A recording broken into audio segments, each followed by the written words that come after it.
لوگوں سے عزتیں تلاش کرتے ہو تو وہ کیا تمہیں عزت دیں گے؟ وہ تو کل اچھا کہتے ہیں، پرسوں برا کہنے لگ جاتے ہیں۔ لوگوں کے سامنے گڈ بک میں آنا چاہو گے تو وہ تو سویرے تمہارے بارے میں کچھ کہیں گے، شام کچھ اور کہیں گے۔ اپنی روحانی زندگی آباد کریں، اپنے مسلح کو وقت دیں، اور دنیا سے چھپ کر اس موبائل کو بند کر کے اور اپنے آپ سے بھی چھپ کے اور تنہا ہو کے چھپا کے سارا کچھ اپنے آنسو اپنے رب کی بارگاہ میں پیش کریں، اس کے حضور حاضری دیں۔ سنو نا ترمذی کی حدیث اور اسے یاد رکھنا، نبی پاک علیہ السلام نے فرمایا اپنے دکھ لوگوں کے سامنے نہ بیان کرنا، سیٹھوں نوابوں کو نہ بتاتے پھرنا، دنیا داروں کے سامنے جا کے نہ رونا کہ میں تکلیف میں ہوں۔ فرمایا اگر دنیا داروں کو دکھ بتاؤ گے رب تمہیں کبھی غنی نہیں کرے گا، اور لوگ ہیں کہ الٹا مذاق اڑائیں گے۔ آپ کی جس سے بڑی پکی یاری ہے نا، پکی، وہ تب تک پکی ہے جب تک آپ نے 50,000 مانگا نہیں، اور جس وقت آپ نے کہہ دیا کہ میں مجبور ہوں میری مدد کر تو پھر ختم ہو گئی دوستی۔ لوگوں کی تعلقات آپ کے ساتھ تب تک ہیں جب تک آپ ان سے کوئی ضرورت وابستہ نہیں کرتے۔ کریم محبوب فرمانے لگے بندوں کے سامنے دکھ نہ بیان کرنا، اللہ تجھے کبھی غنی نہیں کرے گا۔ تو اپنے دکھ اپنے رب کو بتا، تو دعائیں مانگ، تو اس کی بارگاہ میں حاضر ہو، تو اس کے حضور عرض کر۔ فرمایا اپنے دکھ اپنے رب کو بتا، وہ جلدی کرے یا دیر سے کرے تجھے ساری دنیا سے بے نیاز کر دے گا، تجھے کسی کا محتاج نہیں رہنے دے گا۔ اپنے مسلح کو، اپنی دعاؤں، ایک بزرگ فرماتے ہیں میں نے دعا مانگنے کا طریقہ اپنی بیوی سے سیکھا، دعا مانگنے کا طریقہ اپنی، سیکھنے والے تو اپنے بچوں سے بھی سیکھ لیتے ہیں، سیکھنے والے تو ہر ایک سے سیکھتے ہیں۔ وہ کہتے ہیں میں نے دعا مانگنے کا سلیقہ اپنی بیوی سے سیکھا ہے۔ حضرت وہ کس طرح؟ فرمانے لگے میری بیوی نے نا مجھے کوئی کام بتایا، کچھ پیسوں کی ضرورت کے لیے کہا، تو میں نے اسے کہا کہ بھئی ابھی میرے پاس نہیں ہے، کچھ دنوں میں آتے ہیں تو میں دے دوں گا۔ عورتوں کی عادت ہوتی ہے وہ بار بار یاد کراتی ہیں، 2-4 دنوں کے بعد پھر اس نے کہا حضرت وہ میں نے کہا تھا کچھ پیسے، میں نے اسے کہا کہ ابھی میرے پاس نہیں ہے، کچھ دنوں میں ملتے ہیں تو میں تمہیں دے دوں گا۔ اس نے کچھ دنوں کے بعد پھر کہا حضور وہ میں نے کچھ پیسے کہے تھے۔ فرماتے میں نے ڈانٹ دیا، میں نے کہا کہ کیا تو روز مجھے شرمندہ کرتی ہے، کہا نا میرے پاس نہیں ہے، ہوں گے تو دے دوں گا، تو روز یاد کراتی ہے۔ فرماتے ہیں اس نے پہلے تو میری ڈانٹ کو سہا، پھر میرے سخت جملوں نے اس کی آنکھوں میں آنسو پیدا کر دیے، پھر اس نے اپنے آنچل میں اپنے اس دکھ کو سمیٹا، اور پھر اس نے ایک جملہ کہا تو میں رو پڑا، اور مجھے اپنے رب سے مانگنے کا طریقہ آ گیا۔ مجھے کہنے لگی حضرت جی آپ نے ڈانٹ دیا میں نے سہ لیا، پر آپ ہی میرے شوہر ہیں، بتائیں نا آپ سے نہ کہوں تو میں کس سے جا کے کہوں۔ فرماتے ہیں میں رو پڑا، اور میں کھل کے رویا، اور میں تڑپ کے رویا، اور پھر میری سسکیاں بند گئیں۔ تو مجھے کہنے لگی آپ کو کیا ہوا؟ میں نے کہا مجھے بھی دعا مانگنی آ گئی ہے، جب میں اسے کہوں گا نا اللہ تو ہی میرا رب ہے، میں تجھ سے نہ کہوں تو میں کس سے جا کے کہوں؟ میں کیوں کسی بندے سے سوال کروں؟ میں کیوں کسی دنیا دار سے کہوں؟ میں تیرے بندوں کا، نیک بندوں کا وسیلہ لے کے، تیرے محبوب کی غلامی لے کے تیری بارگاہ میں آئوں، تجھ سے نہ مانگوں تو کس سے مانگوں؟ سمجھ آ گئی ہے جب میں اس رنگ میں مانگوں گا تو پھر رب میرے اوپر بڑا ہی فضل فرمائے گا، وہ میرے اوپر بڑی رحمت کرے گا، وہ میرے لیے آسانیاں کرے گا۔ عزیز دوستو ہم اس طرح کرنے لگ گئے ہیں کہ ہم نے نا اپنے تعلقات پر اعتماد کرنا شروع کر دیا ہے۔ میرے تعلقات بہت ہیں، ہم نے اپنی دولت پر اعتماد کرنا شروع کر دیا ہے، میرے پاس دولت بہت ہے۔ ہم نے اپنے علم پر، اپنی شہرت پر اعتماد کرنا شروع کر دیا ہے کہ میرے پاس فلاں چیز بہت ہے۔ یاد رکھنا جب بے نیاز اپنی صفت بے نیازی دکھاتا ہے تو بڑی بڑی دولتوں والے مجبور نظر آتے ہیں۔ بھائیو جب انسان کا رشتہ اپنے مالک کے ساتھ ہوتا ہے پھر تو غم بھی کچھ نہیں کہتے، پریشانیاں بھی کچھ نہیں کہتی، پھر تو زندگی صبر والی، پھر تو زندگی توکل والی، پھر تو زندگی بھروسے والی، پھر انسان اپنے آپ کو رسوا نہیں کرتا، دنیا داروں سے امیدیں اس کی ختم ہو جاتی، امیدیں اللہ رسول سے لگا لیتا ہے، مضبوط ہو جاتا ہے، مضبوط، طاقتور ہو جاتا ہے، خوددار ہو جاتا ہے، باوقار باعزت ہو جاتا ہے۔ حضرت بہلول دانا رحمت اللہ علیہ بیٹھے تھے تو ہارون رشید حج کر کے آ رہا تھا، تو رستے میں حضرت شیخ سے ملاقات ہو گئی تو السلام علیکم کے بعد کہنے لگا حضور کوئی حکم ہو تو بتائیے گا. تو حضرت بہلول دنا فرمانے لگے تیرا رب کون ہے؟ اس نے کہا اللہ. تو فرمایا میرا کون ہے؟ کہا اللہ. فرمانے لگے تو بڑا ہی بیوقوف ہے، کیا تو یہ سمجھتا ہے کہ رب ہارون رشید کو تو دے گا اور بہلول دانا کو بھول جائے گا؟ تیرا بھی وہی رب ہے، میرا بھی وہی رب ہے. اس نے اگر تجھے دے کے آزمایا ہے تو ہو سکتا ہے مجھے نہ دے کے آزما رہا ہو.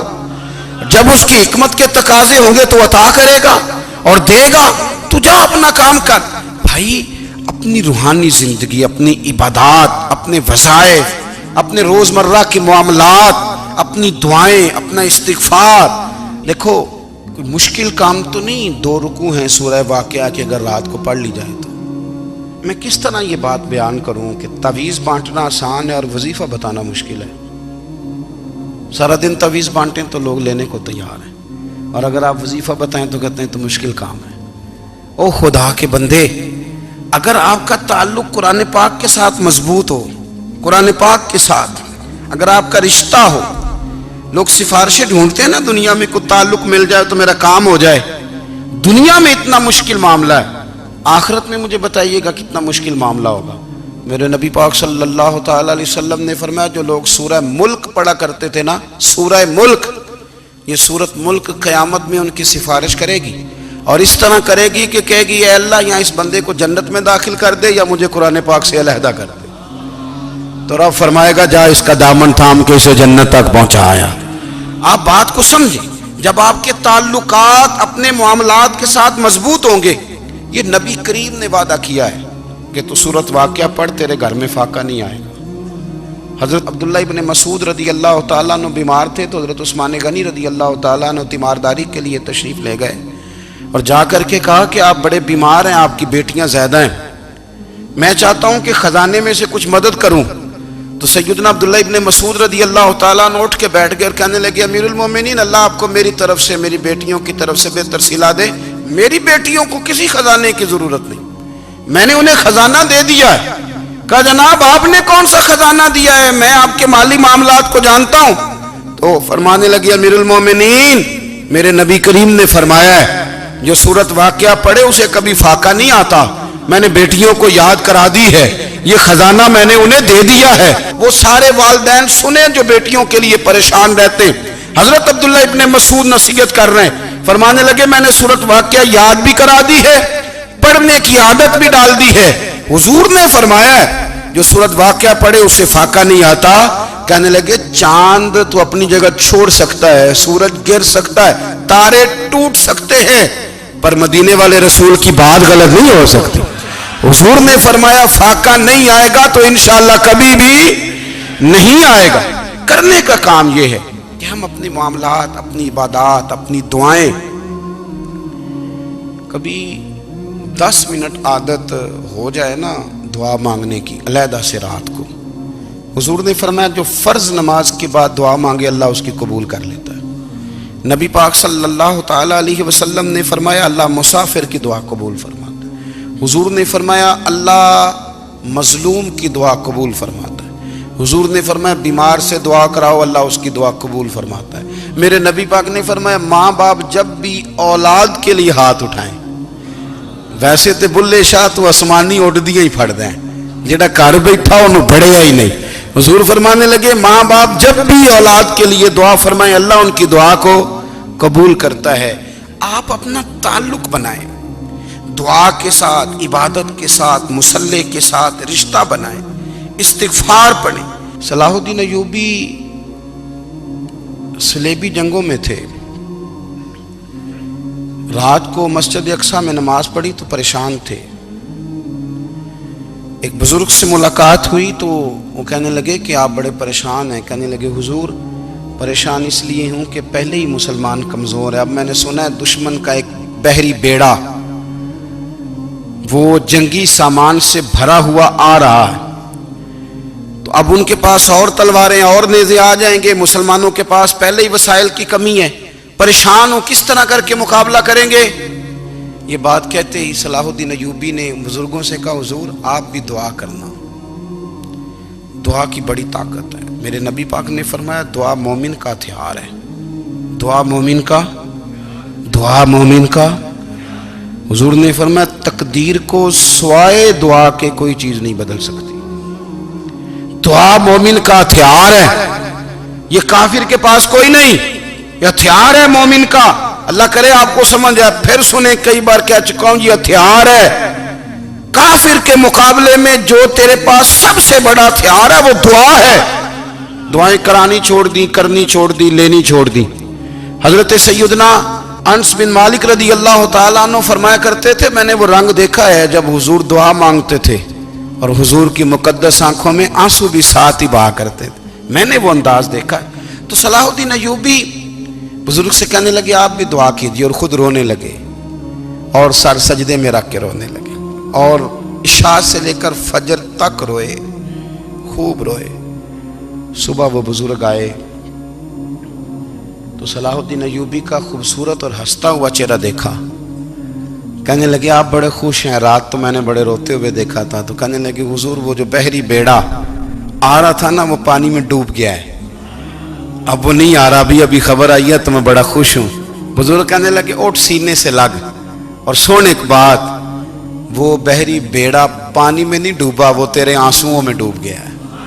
وہ جو تو رات رویا ہے نا رب کریم کی بارگاہ میں تو وہ ڈوب گیا ہے. حضرت عائشہ صدیقہ رضی اللہ تعالیٰ عنہ فرماتی ہیں ایک عورت تھی اور اسے نبی پاک صلی اللہ تعالیٰ علیہ وسلم نے نا وہ کلمہ پڑھ کے مسلمان ہوئی، مدینہ طیبہ آ گئی تو حضور نے مسجد نبوی شریف میں اس کے لیے مکان، ایک سادہ سا کمرہ ساتھ مسجد کے بنوا دیا، وہیں رہنے لگی. اکثر وہ سیدہ طیبہ کے پاس آتی تو حضرت عائشہ صدیقہ رضی اللہ تعالیٰ عنہ فرماتی ہیں وہ بڑی باتیں سناتی اور آخر میں کہتی وہ ہار والا دن بھی بڑا عجیب دن تھا اور میرے رب کی قدرتوں کا دن تھا، وہ بھی بڑا عجیب دن تھا. سیدہ عائشہ صدیقہ رضی اللہ تعالیٰ عنہ ایک دن فرمانے لگی کہ تو ہار والے دن کا بڑا ذکر کرتی ہے، وہ کیا دن تھا؟ تو خاتون کہنے لگی اماں جی وہ دن تھا جب میرے رب پر بھروسہ اور مضبوط ہو گیا، جس دن میرا اپنے رب پر توکل اور بڑھا، میرے ایمان میں یقین میں اور پختگی آئی. کہنے لگی میں ایک گھر کی کنیز تھی، نوکرانی تھی. اس گھر میں ایک بچی تھی جس کے پاس سونے چاندی ہیرے جواہرات کا ہار تھا. اس زمانے میں نا چمڑے کے اوپر لوگ ہیرے جواہرات لگاتے تھے، کئی دفعہ سرخ رنگ کے چمڑے پہ لگائے جاتے تھے. وہ بچی پہنتی تھی تو کہتی ہوں بچی کے اس نے اتار کے رکھا یا اس سے گرا وہ ہار تو چیل اسے اٹھا کے لے گئی گوشت سمجھ کے اور میرے سامنے اٹھا کے لے گئی. گھر والوں نے مجھ سے پوچھا، یہ بخاری میں موجود ہے، گھر والوں نے پوچھا مجھ سے کہ وہ ہار کہاں ہے تو میں نے کہا چیل اٹھا کے لے گئی. گھر میں کچھ چوری ہو جائے تو سب سے پہلا الزام کس پہ لگتا ہے؟ ملازمین پہ. کہتے انہوں نے مجھے بڑا مارا، بڑی تکلیف تھی، حتیٰ کہ میری شرمگاہ تک کی تلاشی لی، میری عزت اتنی خراب کی میں بتا نہیں سکتی. میں نے اپنی زندگی میں ایک واقعہ دیکھا، ایک امیر گھر میں چوری ہو گئی، ملازم کو اتنا مارا کہ وہ چارپائی پہ پڑ گیا. پولیس والوں سے اتنی مار پروائی گئی کہ وہ بیچارہ چارپائی پہ پڑ گیا اور پھر وہ اتنا بیمار ہوا اور کچھ دنوں کے بعد پتہ چل گیا کہ چور تو اپنا بیٹا ہے ان کا. پھر اس کا انتقال ہو گیا. اب وہ سیٹھ صاحب اور گھر والے آ کے نا مرنے والے کے کان میں معافیاں مانگ رہے ہیں، کان میں. تو میں نے ان سے پھر کہا تھا کہ یہ تو اب چلا گیا ہے، تمہارا زور چلتا تھا نا تو تم نے قانون خریدا اور تم نے اسے جتنا ہو سکا تم نے اسے مار پڑوائی. تمہارے پاس جو عدالتیں تھیں تم نے وہاں کارروائی کی، اب ایک عدالت قیامت کے دن لگے گی. یہ کمزور تھا نا، کچھ کر نہیں سکا. میرے نبی پاک صلی اللہ علیہ وسلم نے فرمایا سن لو، اگر سینگ والی بکری نے بغیر سینگ والی بکری کو تکلیف دی ہوگی نا تو قیامت کے دن اسے بھی بدلہ دینا پڑے گا کہ تیرے پاس سینگ تھے اور تو نے اسے مارا تھا. وہ خاتون عرض کرتی ہے سیدہ عائشہ کی خدمت میں کہ مجھے بڑا مارا، مجھے تکلیف دی. میں کہہ رہی تھی کہ میرے سامنے چیل لے گئی ہے پر وہ نہیں مان رہے تھے. اماں جی انہوں نے مجھے بڑا مارا. حضرت عائشہ صدیقہ کہتی ہیں پھر کیا ہوا؟ کہنے لگی اماں جی جب کوئی میرا مددگار نہ رہا، مجھے تکلیف دے رہے تھے، رسوا کر رہے تھے، تو میں نے اپنے رب سے مدد چاہی، میرے رب کی طرف میں نے توجہ کی. میں نے کہا مالک اب تو ہی میرا مددگار ہے